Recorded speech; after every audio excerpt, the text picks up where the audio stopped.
রহমানের জন্মদিনে ঝিনাইগাতীতে rickshaw, van, auto চালক দলের লিফলেট বিতরণ। বিস্তারিত জানাচ্ছিলেন মোহাম্মদ আনোয়ার হোসেন, শেরপুর জেলার প্রতিনিধি। বিএনপির ভারপ্রাপ্ত চেয়ারম্যান তারেক রহমানের জন্মদিন উপলক্ষে শেরপুরের ঝিনাইগাতীতে বাংলাদেশ জাতীয়তাবাদী রিকশা, ভ্যান ও অটো চালক দলের উদ্যোগে দিনব্যাপী লিফলেট বিতরণ কর্মসূচি অনুষ্ঠিত হয়েছে। শুক্রবার সকাল থেকে বিকেল পর্যন্ত চলা এই কর্মসূচিতে ৩১ দফা বাস্তবায়নের দাবিতে লিফলেট বিতরণ করা হয়।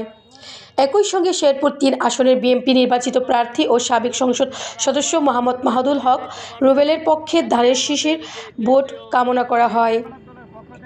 কর্মসূচিতে বক্তারা তার জন্য দোয়া ও সমর্থন অব্যাহত রাখার আহ্বান জানান।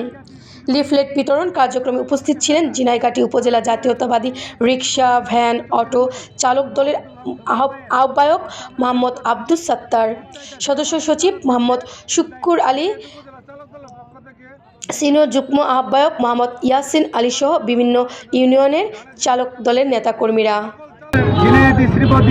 চোখের মনি মাহমুদুল হক রুবেল ভাইয়ের পক্ষে আমরা কাজ করতেছি, ভোট চাইতেছি, আমাদের চালকদেরকে বোঝাই। ঝিনাইগাতী উপজেলা চালক দলের পক্ষ থেকে লিফলেট বিতরণ করতেছি, পাশাপাশি রুবেল ভাইয়ের জন্য দোয়া চাইতেছি, ধানের শীষ মার্কে ভোট চাইতেছি।